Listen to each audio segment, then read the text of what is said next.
کہوں گا تو مبالغہ نہیں ہے، اس سال کا سب سے بڑا جمعہ آئندہ جمعہ ہے، آئندہ جو جمعہ ہے اس سال کا سب سے بڑا جمعہ، اس اسلامی سال کا سب سے بڑا جمعہ، دو چیزوں کی وجہ سے، ایک تو وہ جمعہ ہے، اور اللہ کے نبی نے فرمایا جمعہ کے دن سے افضل دن پر سورج نہیں طلوع ہوتا، جمعہ کے دن سے افضل دن پر سورج نہیں طلوع ہوتا، ایک بات۔ دوسرا عرفہ کا دن، اور جمعہ اور عرفہ اسی دن آیا ہے، سبحان اللہ، جمعہ اور عرفہ ہمیں ہندوستانیوں کو اس مرتبہ اسی دن مل رہا ہے، اس دن جمعہ بھی ہے، اس دن عرفہ بھی ہے، اور ہم سب انشاءاللہ روزے کی پابندی کریں گے، انشاءاللہ روزہ رہیں گے۔ اور روزے کے بارے میں تو کیا کہنے، نبی نے فرمایا کہ 2 سال کے گناہ معاف ہوتے ہیں۔ للہ نحمده ونستعینه ونستغفره ونعوذ باللہ من شرور انفسنا ومن سیئات اعمالنا، من يهده الله فلا مضل له ومن يضلله فلا هادي له، واشهد ان لا اله الا الله وحده لا شريك له، واشهد ان محمدا عبده ورسوله، يا ايها الذين امنوا اتقوا الله حق تقاته ولا تموتن الا وانتم مسلمون، يا ايها الناس اتقوا ربكم الذي خلقكم من نفس واحده وخلق منها زوجها وبث منهما رجالا كثيرا ونساء، واتقوا الله الذي تساءلون به والارحام ان الله كان عليكم رقيبا، يا ايها الذين امنوا اتقوا الله وقولوا قولا سديدا يصلح لكم اعمالكم ويغفر لكم ذنوبكم، ومن يطع الله ورسوله فقد فاز فوزا عظيما، اما بعد فان خير الحديث كتاب الله، وخير الهدي هدي محمد صلى الله عليه وسلم، وشر الامور محدثاتها وكل محدثة بدعة وكل بدعة ضلالة وكل ضلالة في النار، فقد قال الله تبارك وتعالى في القرآن المجيد والفرقان الحميد، فأعوذ بالله السميع العليم من الشيطان الرجيم من همزه ونفخه ونفثه، بسم الله الرحمن الرحيم، لقد كان لكم في رسول الله أسوة حسنة۔ معزز حاضرین، ہر قسم کی تعریف اللہ رب العالمین کے لیے لائق و سزاوار ہے، اور درود و سلام ہو نبی آخر الزماں محمد مصطفیٰ صلی اللہ علیہ وآلہ وسلم کی ذات اقدس پر۔ اللہم صلی علی محمد وعلی آل محمد کما صلیت علی ابراہیم وعلی آل ابراہیم انک حمید مجید، اللہم بارک علی محمد وعلی آل محمد کما بارکت علی ابراہیم وعلی آل ابراہیم انک حمید مجید۔ معزز سامعین، پیارے نبی صلی اللہ علیہ وسلم کی حیات سعیدہ، حیات طیبہ کا تذکرہ چل رہا ہے۔ پچھلے خطبے میں ذی الحجہ کے مقدس ترین ایام کی فضیلت کے متعلق بعض اہم باتوں کا آپ کے سامنے ذکر کرنا ضروری تھا، تاکہ ہم عمل کی نیت سے تیار ہو جائیں، کمر بستہ ہو جائیں۔ پچھلے خطبے میں اس سلسلے میں آپ کے سامنے باتیں آئیں۔ آج کے اس خطبے میں انشاءاللہ سیرت طیبہ سے متعلق باتوں کو آگے بڑھایا جائے گا، اور وقت اگر رہا تو انشاءاللہ ایام سے متعلق بھی 1-2 باتیں کرنے کی کوشش کروں گا۔ پیارے نبی صلی اللہ علیہ وسلم کی حیات طیبہ سے غزوہ احزاب کے متعلق مکمل گفتگو ہمارے سامنے آئی۔ غزوہ احزاب کے فوراً بعد ہی غزوہ بنو قریظہ سے متعلق کتاب و سنت کی روشنی میں آپ کے سامنے باتیں آئیں، اور انشاءاللہ آج سے آگے ہم بڑھنے کی کوشش کرتے ہیں۔ آپ کو جیسے پتہ ہے کہ غزوہ احزاب اور غزوہ بنو قریظہ کے بعد مسلمانوں کا دبدبہ واپس قائم ہوا۔ مسلمانوں کو جو ضرب لگی تھی، مسلمانوں کو جو نقصان غزوہ احد میں پہنچا، اسی طرح سے واقع رجی اور بئر معونہ کے سلسلے میں جو مسلمانوں کو نقصان اٹھانا پڑا تھا، اس کی کافی حد تک بھرپائی غزوہ احزاب میں اور غزوہ بنو قریظہ کی وجہ سے اللہ رب العالمین نے کر دی۔ نہ کہ صرف یہ کہ بھرپائی ہوئی، بلکہ مسلمانوں کا دبدبہ واپس قائم ہوا، مسلمانوں کے دشمن بلوں میں چلے گئے اور مسلمانوں کا واپس سکہ جم گیا، یہ معاملہ تھا۔ اب دیکھیے ایسا ہوتا ہے، اللہ کے نبی صلی اللہ علیہ وسلم کا معاملہ یہ تھا کہ مسلمانوں کے جو دشمن ہیں ان کی سرکوبی کو اللہ کے نبی صلی اللہ علیہ وسلم بہت پرائیورٹی دیتے تھے۔ جن لوگوں نے بھی مسلمانوں کے خلاف جو سازش چلی ہے، یا پھر مسلمانوں کو زمین سے مٹانے کی جو سازش رکھتے تھے، اور اس سلسلے میں انہوں نے اقدامات بھی کیے، اور ان کے گرچہ اقدامات کامیاب نہیں ہوئے، لیکن جیسے ہی موقع ملتا اللہ کے نبی صلی اللہ علیہ وسلم ان سانپوں کو واپس کچل دینے میں بھروسہ رکھتے تھے. ایسا نہیں تھا کہ اب ہم واپس ایک اچھے کمفرٹیبل پوزیشن پر آ چکے ہیں, اب ہم بالکل کمپلیسنسی کے ساتھ ٹیک لگا کر دشمن سے نڈر اور بے خوف ہو کر جینا شروع کریں. یہ نبی کی سنت نہیں تھی. نبی صلی اللہ علیہ وسلم کا معاملہ یہ تھا کہ جیسے ہی موقع ملتا آپ دشمن کا مواخذہ کرتے, جیسے ہی موقع ملتا دشمن کا معاقبہ کرتے اور دشمن کو ختم اللہ کے نبی صلی اللہ علیہ وسلم کر دیتے تاکہ وہ واپس مسلمانوں کی دشمنی میں نہ آئے. اور اس مرتبہ چونکہ اس کی سازش ناکام ہوئی ہے, اگلے مرتبہ بہت ممکن ہے کہ وہ بڑے تعداد میں آئے اور بڑی تیاری میں آئے. تو نبی کا ہمیشہ سے یہ اسوہ آپ صلی اللہ علیہ وسلم کی یہ سنت رہی تھی. اب غزوہ احد کے بعد مسلمانوں کو نقصان ہوا, بئر معونہ کا مسئلہ آیا, واقعہ رجی کا مسئلہ آیا. اب معاملہ یہ تھا کہ جو لوگ کلپرٹس تھے, جو لوگ مسلمانوں کے خلاف جو کانسپریسی کرنے والے تھے, جنہوں نے سازشیں رچی تھیں, چاہے وہ غزوہ احزاب ہی اس کے سلسلے میں ہو, ان کا معاقبہ کرنا ضروری تھا. یہ لوگ گرچہ بھاگ کر چلے گئے تھے لیکن اب ان کا مواخذہ کرنا ضروری تھا. مسلمانوں کو بہت بڑی فتح ہوئی, غزوہ احزاب میں ملی, غزوہ بنو قریظہ میں ملی, بہت بڑے قلعے مسلمانوں کے ہاتھ میں آئے, کنویں مسلمانوں کے ہاتھ میں آئے, کھیت کھلیان باغات مسلمانوں کے ہاتھ میں آئے, اور بہت سارے جنگی ہتھیار مسلمانوں کے ہاتھ میں آئے, غلام مسلمانوں کے ہاتھ میں آئے, اور جتنے مسلمانوں کے دشمن تھے بنو قریظہ کے, ان سب کو موت کے گھاٹ اتار دیا گیا اور انہیں گڑھوں میں ڈال کر دفن کر دیا گیا, ان کے ماس گریوز کے بنائے گئے. یہ سارے معاملات ہوئے, اس سے پہلے آپ کے سامنے آئی. اب اللہ کے نبی صلی اللہ علیہ وسلم دشمن کا تعاقب کرنا چاہتے تھے. سب سے پہلی بات اس سلسلے میں کیا ہوئی, آپ نے اس سے پہلے کعب بن اشرف کے سلسلے میں سنا ہے. کعب بن اشرف جو مسلمانوں کا بہت بڑا دشمن تھا, اسے ایلیمنیٹ کر دیا گیا. بہت بڑا دشمن تھا, اسے ختم کر دیا گیا. اور اسے ختم کرنے والے کون تھے؟ حضرت محمد بن مسلمہ رضی اللہ تعالیٰ عنہ. حضرت محمد بن مسلمہ رضی اللہ تعالیٰ عنہ اور ان کی ٹیم نے کعب بن اشرف کو موت کے گھاٹ اتار دیا تھا. یہ معاملہ آپ نے تفصیلی واقعہ یہ سنا ہے کعب بن اشرف کا. اب چونکہ حضرت محمد بن مسلمہ اور ان کی جو ٹیم تھی یہ پورے اوس کے لوگ تھے, قبیلے اوس کے لوگ تھے, اور قبیلے اوس کا بہت بڑا ایک ڈنکا بچ چکا تھا کہ انہوں نے مسلمانوں کے بہت بڑے دشمن جس کا نام تھا کعب بن اشرف, اسے کیفر کردار تک پہنچا دیا ہے. تو اوس کے لوگ بہت اس معاملے میں بڑی خوشی انہوں نے منائی کہ یہ جو مسلمانوں کے دشمن کو کیفر کردار تک پہنچانے کا جو موقع ملا وہ ہمیں ملا, یعنی اوس کو ملا, اور ہم نے اسے بھرپور استعمال کرتے ہوئے اس دشمن کو صفحہ ہستی سے مٹا دیا. تو یہ اوس کو یہ کریڈٹ جا چکا تھا, قبیلہ اوس کو. صحابہ کی ایک اور جماعت تھی قبیلہ خزرج کی, انصار کے اندر ایک اور قبیلہ تھا قبیلہ خزرج. وہ لوگ اسی موقع کی تلاش میں تھے کہ دیکھیے اس طرح سے نیکیوں کے اندر مسابقہ اگر ہم کرتے ہیں تو کوئی حرج کی بات نہیں, اس کے اندر نام و نمود دکھاوا نہ ہو یہ الگ بات ہے, لیکن صحابہ کے اندر آپس میں ایک دوسرے میں مسابقہ ہوا کرتا تھا, کمپٹیشن ہوا کرتا تھا. کس کو لے کر؟ نیکی کو لے کر. تو قبیلہ اوس کے لوگوں نے تو کعب بن اشرف کو موت کے گھاٹ اتار دیا تھا, لیکن کعب بن اشرف کے ٹکر ہی کا بڑا کافر, بہت بڑا کافر, اسے موت کے گھاٹ اتارنے کی خواہش رکھے ہوئے خزرج منتظر تھے کہ اس کے ٹکر کرانا, انہیں چھوٹا موٹا نہیں کرنا, اس کے ٹکر کا اتنا ہی بڑا کافر ہو, مسلمانوں کا, نبی کا, اسلام کا, اللہ کا, رسول کا اتنا ہی بڑا دشمن ہو. اور جب ہمیں موقع ملے گا ہم بھی اپنی جان پر کھیل جائیں گے, اور جس طرح سے کعب بن اشرف کو اوس نے ایلیمنیٹ کیا ہے ہم اس کافر کو ایلیمنیٹ کریں گے. موقع تلاش کر رہے تھے, اب ویسا ہی بڑا کافر مل گیا, بہت بڑا کافر تھا, جو کہ غزوہ احزاب میں مشرکین کو ورغلانے میں مسلمانوں کے خلاف اتنا بڑا جتھا تیار جو ہوا تھا, 10,000 کے قریب کا جو لشکر تیار ہوا تھا, اس کے پیچھے جو سر فہرست جو لوگ تھے ان میں یہ آدمی شامل تھا. اس کا نام تھا سلام بن ابی الحقیق, سلام بن ابی الحقیق, اور اس کی کنیت تھی ابو رافع. ابو رافع اس کی کنیت, اور اس کا نام تھا سلام بن ابی الحقیق.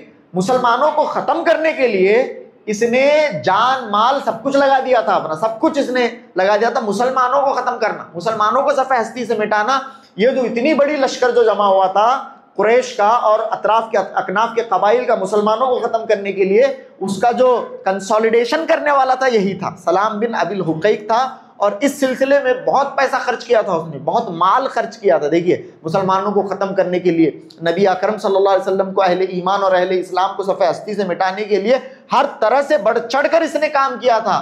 اب سلام بن ابی الحقیق یہ واپس خیبر کو بھاگ چکا تھا، بہت بڑا تاجر تھا، بہت بڑا پیسے والا تھا، تو یہ واپس خیبر کو جا کر اپنے محلوں کے اندر پناہ گزین ہو چکا تھا۔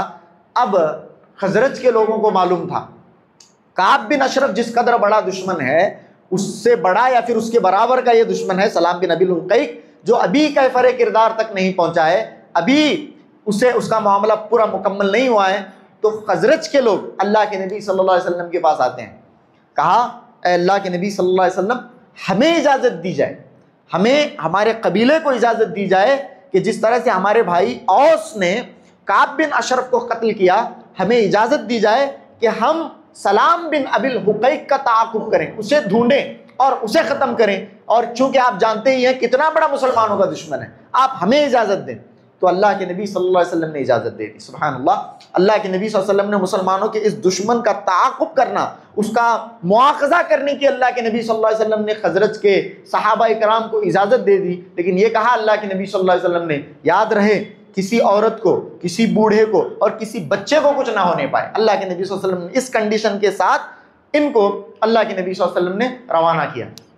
تو صحابہ اکرام کی ایک جماعت جو 5 لوگوں پر مشتمل تھی، صرف 5 جاباز صحابہ، وہاں پر جس طرح سے وہ بھی 5-6 ہی تھے حضرت محمد بن مسلمہ کے ساتھ جو کعب بن اشرف کا تعاقب کرنے گئے، تو یہاں پر خزرج سے 5 صحابہ اکرام کی ایک جماعت تیار ہوتی ہے، جس کے سردار یا پھر جس کے امیر تھے حضرت عبداللہ ابن عتیق رضی اللہ تعالیٰ عنہ، عبداللہ ابن عتیق رضی اللہ تعالیٰ عنہ، ایک ہے حضرت عبداللہ ابن انیس، محمد بن مسلمہ، یہ سب بہت بڑے انصاری صحابہ جو جنگجو صحابہ تھے۔ اس بار کمانڈر ان چیف یعنی جو 5 چھوٹی سی ٹکڑی کے جو امیر تھے وہ تھے حضرت عبداللہ ابن عتیق رضی اللہ تعالیٰ عنہ، یہ چلے گئے 5 لوگوں کا یہ جو جتھا تھا خیبر کو گئے، اس کے تعاقب میں گئے خیبر کو، چونکہ بہت زیادہ دور کا راستہ بھی نہیں تھا، پہنچے، لیکن پہنچتے پہنچتے شام ہو گئی، پہنچتے شام ہوئی، اور شام کو جو گیٹ ہوتا ہے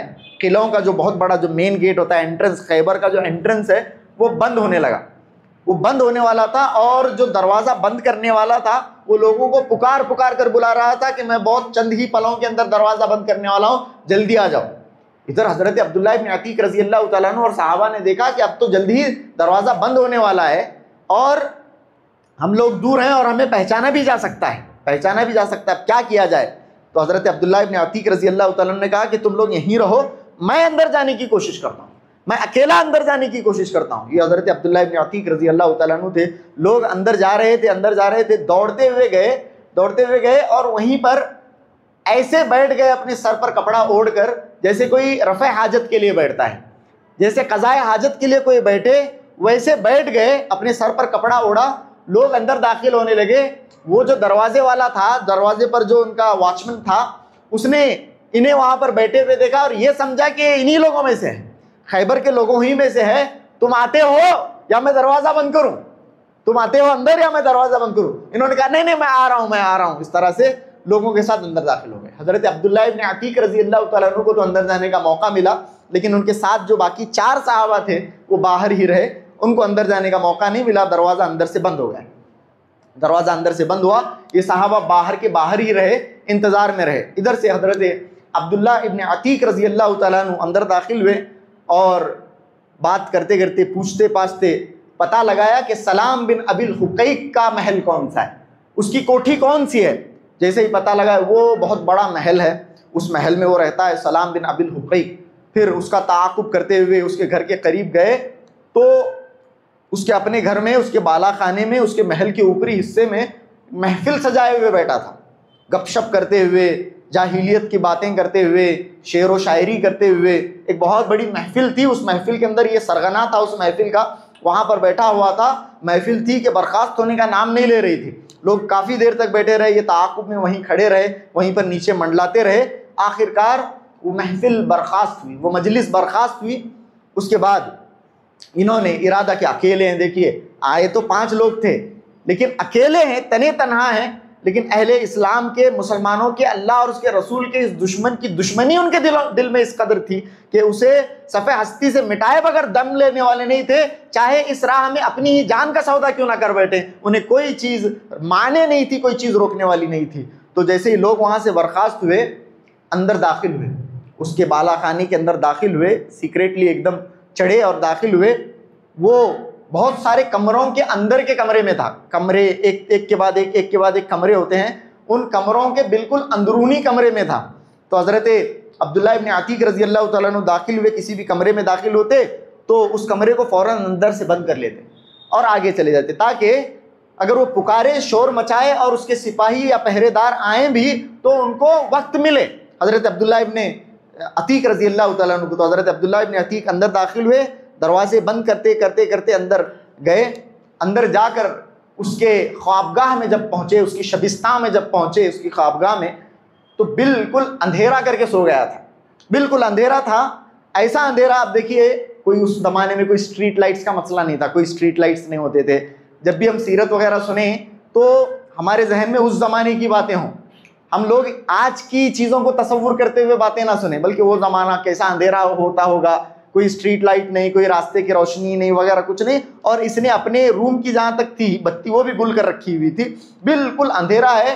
اور اس کے روم میں اس کے اپنے بچے اور بیوی بھی ہیں، اس کی بیوی بھی ہے، اس کے بچے بھی ہیں. وہاں پر بالکل اندھیرا ہے. اور اللہ کے نبی علیہ الصلوۃ والسلام نے کہا کہ بچوں کو کچھ نہیں ہونا چاہیے، عورتوں کو کچھ نہیں ہونا چاہیے. ایسے میں حضرت عبداللہ ابن عتیق رضی اللہ، سامنے ہے آدمی، روشنی میں کھڑا ہے، جا کر حملہ کرنے میں کوئی حرج نہیں ہے. اب اندھیرے میں ہے تو اللہ کے نبی صلی اللہ علیہ وسلم کی وہ حکم انہیں یاد آیا. اندھیرے میں تھے، تلوار ہاتھ میں سینت لی. دیکھیے کیا جنگی مہارت ہوگی صحابہ اکرام کی، کیا بہادری ہوگی. اسے آواز دی، سلام بن ابی الحقیق، اور اس کی کنیت تھی ابو رافع. ابو رافع کہتے ہی کون ہے، کہا کون ہے.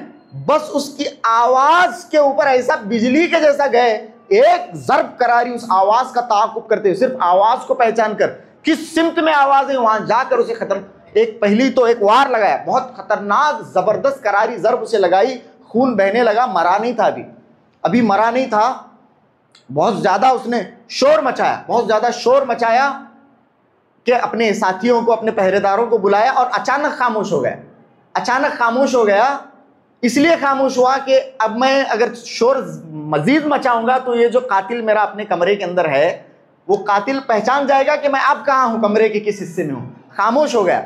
خاموش ہوا. حضرت عبداللہ ابن عتیق رضی اللہ تعالیٰ عنہ پہلے تو کمرے کے باہر گئے. کمرے کے باہر گئے. سیرت کی کتابوں کے اندر واقعہ بڑی تفصیل سے لکھا ہے، احادیث کی کتابوں کے اندر اس قدر تفصیل سے موجود نہیں ہے، البتہ سیرت کی بہت ساری کتابوں کے اندر تفصیلی باتیں آئی ہیں. اور بخاری کے اندر بھی اس واقعے کو مجملاً، یعنی بالکل شارٹ میں بخاری کے اندر بھی یہ واقعہ ہے، تفصیل نہیں ہے بخاری کے اندر.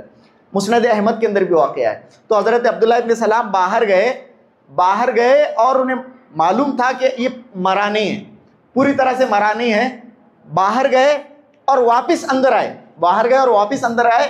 اس بار آواز بدل کر کہا، ابو رافع آپ کہاں ہیں. گویا کہ ان کا پہرے دار آ گیا ہے انہیں بچانے کے لیے. کہا کہ ابو رافع آپ کہاں ہیں. آواز بدل کر کہا. اس نے یہ سمجھا کہ ان کا بچانے والا پہرے دار آیا ہے. میں یہاں ہوں. جیسے ہی کہا، اس کے اوپر ایسا کود پڑے اور وہیں پر اس کا کام تمام کر دیا. اس کے اوپر کود پڑے اور وہیں پر تلوار کی ایسی ضرب لگائی، اس کے پیٹ کے اندر تلوار کو گھسایا، یہاں تک کہ پیٹ کے آر پار ہوئی، اور تلوار کو نکالا اور وہاں سے نکل آئے. وہ محل کے اب دروازوں سے تو جا نہیں سکتے تھے، پہرے داروں کا خطرہ تھا. محل کے اوپر سے چھلانگیں لگائی، جو محل کا اوپر کا حصہ تھا وہاں سے چھلانگیں لگائی. آخر کامیابی کے ساتھ چھلانگیں تو لگائی تھی، لیکن جب آخری جو لینڈ کرنا تھا، زمین پر آنا تھا، اس وقت جب کودے تو ایسا کودے کہ پنڈلی کے 2 ٹکڑے ہو گئے، پنڈلی ٹوٹ گئی. حضرت عبداللہ ابن عتیق رضی اللہ تعالیٰ عنہ کی رات کا معاملہ تھا، کسی کو پتہ تو نہیں چلا، البتہ پیر کو گھسیٹتے ایک جگہ گئے چھپے. لیکن ابھی سیٹسفائیڈ نہیں ہیں، یہ ڈاؤٹ ابھی ہے کہ کہیں اللہ کا یہ دشمن بچ تو نہیں گیا، کہیں اللہ کا یہ دشمن، رات کا اندھیرے کا مسئلہ تھا، کہیں یہ بچ تو نہیں گیا. یہ ایک ابھی مسئلے کو کلیئر کرنا تھا. وہیں پر چھپے، ایک جگہ چھپے رہے. چھپتے انہوں نے بعد میں یہ دیکھا کہ محل کے اندر روشنی جلائی جا رہی ہے، اور جو خادم ہیں، جو خدام ہیں، اور جو گارڈز وغیرہ ہیں، وہ لوگ پکار رہے ہیں کہ سلام بن ابی الحقیق کا قتل کر دیا گیا ہے، ابو رافع کو کسی نے مار دیا ہے، نجد کے سب سے بڑے تاجر ابو رافع کا کسی نے قتل کر دیا ہے. جیسے ہی یہ صدائیں، جیسے ہی یہ ندائیں کان کو پڑیں، تب وہاں سے نکلتے ہیں. حضرت عبداللہ ابن عتیق رضی اللہ تعالیٰ عنہ وہاں پر پہرے دار کے کچھ چابیاں تھیں، وہ چابیاں کھول کر محل کے باہر، اس قلعے کے باہر جاتے ہیں. وہاں پر یہ 4 ساتھی پہلے سے ہی موجود تھے. دیکھا کہ حال بہت برا ہے، حال بہت برا ہے، پیر ٹوٹ گیا ہے، پنڈلی ٹوٹ گئی ہے. فوراً چاروں ساتھیوں نے حضرت عبداللہ ابن عتیق رضی اللہ تعالیٰ عنہ کو لیا، اپنے کندھے پر بٹھایا اور دوڑ کر واپس مدینے کی طرف نکل پڑے. ایک کے بعد ایک وہ اپنے کندھوں پر سوار کرتے حضرت عبداللہ ابن عتیق رضی اللہ تعالیٰ عنہ کو. بہت کرب میں تھے، بہت درد میں تھے، بڑی تکلیف تھی، لیکن اللہ رب العالمین کے اور اس کے رسول کے اس دشمن کو دنیا سے ختم کرنے کی خوشی بھی تھی. البتہ نکلے، اللہ کے نبی علیہ الصلوۃ والسلام کے پاس پہنچے. اللہ کے نبی صلی اللہ علیہ وسلم کو پہنچ کر یہ خوشخبری سنائی، اے اللہ کے نبی صلی اللہ علیہ وسلم، مسلمانوں کو ختم کرنے کا منصوبہ رکھنے والا اور مسلمانوں کو ختم کرنے کے لیے مسلمانوں کے دشمنوں کو اکٹھا کرنے والا سلام بن ابی الحقیق اب اس دنیا میں نہیں رہا، اسے راہ واصل جہنم کر دیا گیا ہے. اللہ کے نبی علیہ الصلوۃ والسلام بے انتہا خوش ہوئے. دیکھا کہ حضرت عبداللہ ابن عتیق رضی اللہ تعالیٰ عنہ کی پنڈلی کا کیا حال ہے، پنڈلی ٹوٹ گئی ہے، پوری طرح سے پنڈلی ٹوٹ کر جھولنے لگی ہے. اللہ کے نبی صلی اللہ علیہ وسلم نے کہا کہ عبداللہ کو لایا جائے. اللہ کے نبی صلی اللہ علیہ وسلم کے سامنے حضرت عبداللہ ابن عتیق رضی اللہ تعالیٰ عنہ کو لایا گیا. سبحان اللہ، یہ معجزات ہم نے کئی مرتبہ سیرت طیبہ کے اندر پڑھے ہیں. کسی صحابی کی آنکھ نکل گئی، اللہ کے نبی صلی اللہ علیہ وسلم نے آنکھ کو پکڑ کر اس کے ساکٹ کے اندر فکس کر دیا. کسی صحابی کو کچھ ہوا، کسی صحابی کو، اللہ کے نبی صلی اللہ علیہ وسلم کے بہت سے اس طرح کے معاملات ہیں. آپ صلی اللہ علیہ وسلم کے جو بال تھے، آپ صلی اللہ علیہ وسلم کا جو پسینہ تھا، شفا کے لیے صحابہ اکرام استعمال کرتے تھے. آپ صلی اللہ علیہ وسلم کے بالوں کو حضرت سیدہ ام سلیم رضی اللہ تعالیٰ عنہ نے جمع کیا تھا اور ڈبو کر پانی میں دے دیا کرتی تھی، اور جس سے لوگوں کو شفا بھی ہوتی تھی. سبحان اللہ، کیا اللہ کے نبی صلی اللہ علیہ وسلم کی برکت ہے. یہ تبرک ہے. کیا ہے یہ؟ وہ تبرک کر کو کیا بانٹتے رہتے ہیں تو وہ نہیں، یہ اصلی تبرک ہے. تبرک بھی نہیں ہو، کیا تبرک ہے، یہ نبی کا تبرک ہے، آثار نبی کا تبرک. اللہ کے نبی صلی اللہ علیہ وسلم کا کرتا ہو، اللہ کے نبی کا پسینہ ہو صلی اللہ علیہ وسلم، اللہ کے نبی صلی اللہ علیہ وسلم کے بال ہوں، اللہ کے نبی صلی اللہ علیہ وسلم کا لعاب دہن ہو، اللہ کے نبی، یہ ساری چیزیں جن کا تعلق نبی سے ہے، یہ بے انتہائی بابرکت ہیں. یاد رکھیں، اور اس کا کوئی انکار نہیں ہے. یہ سبھی صحیح احادیث سے ثابت ہیں، سبھی صحیح احادیث سے ثابت ہیں. بعض لوگ ہمارے پاس بھی کیسے ہوتے ہیں، انکار جب کرنے بیٹھ جاتے ہیں تو سچی اور صحیح احادیث کا بھی لا علمی میں کبھی کبھی انکار کر دیتے ہیں. ایسا نہیں ہونا چاہیے. یہ ساری باتیں ہمارے نبی صلی اللہ علیہ وسلم کی شان ہے اور نبی صلی اللہ علیہ وسلم سے صحیح ترین احادیث سے ثابت ہیں. اللہ کے نبی صلی اللہ علیہ وسلم نے حضرت عبداللہ ابن عتیق رضی اللہ تعالیٰ عنہ کو بلایا. ان کی پنڈلی پر اللہ کے نبی صلی اللہ علیہ وسلم نے اپنا دست مبارک پھیرا تو پنڈلی پہلے سے زیادہ مضبوط ہو گئی. سبحان اللہ، بالکل جڑ گئی، پہلے سے زیادہ مضبوط ہوئی. یہ معاملہ تھا اللہ کے نبی صلی اللہ علیہ وسلم کا، آپ کے آثار کا، آپ صلی اللہ علیہ وسلم کی ذات کا، اللہ کے اذن سے. کس سے؟ اللہ کے اذن سے. اللہ رب العالمین نے یہ معجزہ نبی کو عطا فرمایا تھا کہ آپ صلی اللہ علیہ وسلم کے لعاب دہن سے حضرت علی کا آشوب چشم جاتا رہا. جیسے کہ آنے والے انشاءاللہ خطبوں میں خیبر کی اب بات آنی ہی والی ہے تو اس میں بھی تفصیلی باتیں آپ کے سامنے آئیں گی. یہ تھے ہمارے نبی صلی اللہ علیہ وسلم. ادھر حضرت عبداللہ ابن عتیق رضی اللہ تعالیٰ عنہ کا پیر پوری طرح سے ٹھیک ہوا، اور سلام بن ابی الحقیق جو اللہ کا بہت بڑا دشمن تھا، یہ بھی کیفر کردار تک پہنچا. تو یہ ایک معاملہ ہوتا ہے. اسی اسنا میں ایک اور معاملہ پیش آیا. صحابہ اکرام کی ایک نفری، صحابہ اکرام کی ایک ٹکڑی جو 30 صحابہ پر مشتمل تھی، صرف 30 صحابہ، اور اس کے جو امیر تھے وہ حضرت محمد بن مسلمہ رضی اللہ تعالیٰ عنہ تھے. ان کو اللہ کے نبی صلی اللہ علیہ وسلم نے یمامہ کی طرف بھیجا. وہاں پر قبیلے بنو بکر بول کے قبیلہ تھا، وہ مسلمانوں کو بہت بڑا دشمن قبیلہ تھا. تیزی سے باتیں بتا رہا ہوں. وہاں پر مسلمانوں کو اللہ کے نبی صلی اللہ علیہ وسلم نے بھیجا. 7 راتوں کا سفر تھا، 7 راتوں کا مسلسل سفر کرتے ہوئے یہ صحابہ اکرام گئے. جا کر وہاں پر حملہ بولا، لوگ بھاگ کھڑے ہوئے. وہاں پر مسلمانوں کو کافی مقدار میں مویشی ملے، کافی مقدار میں جانور مسلمانوں کو ملے، اور مسلمانوں کے یہ دشمن بھاگ کھڑے ہوئے. لیکن اس قبیلے کے ایک بہت بڑے سردار تھے، مسلمانوں کے کٹر دشمن تھے، نبی کے کٹر دشمن تھے. ان کو پکڑا گیا، وہ ہاتھ میں آئے، لیکن صحابہ کو معلوم بھی نہیں ہے کہ یہ ان کے سردار ہیں. محض ایک قیدی ملا ہے، پکڑ کر لائے اللہ کے نبی علیہ الصلوۃ والسلام کے پاس لا کر پیش کر دیا گیا. اللہ کے نبی صلی اللہ علیہ وسلم نے صحابہ سے پوچھا، هل تدرون من اخذتم، کیا تم جانتے ہو تم کسے پکڑ کر لائے ہو؟ صحابہ نے کہا نہیں ہے اللہ کے نبی صلی اللہ علیہ وسلم. ارے یہ تو سمامہ ہیں. اللہ کے نبی نے کہا یہ سمامہ ابن اسال ہیں، بہت بڑے سردار ہیں، مسلمانوں کے بہت بڑے دشمن بھی، مسلمانوں کا اللہ کے نبی کے دشمن بھی تھے اس وقت تک، بہت بڑے دشمن. تم کسے پکڑ لائے ہو؟ معلوم ہے صحابہ تو لا علمی میں اٹھا کر لائے تھے، کوئی قیدی مل گیا ہے، لیکن آ کر دیکھا تو سردار کو پکڑ کر لائے، سب سے بڑے سردار، اور ان کا نام تھا سمامہ بن اسال.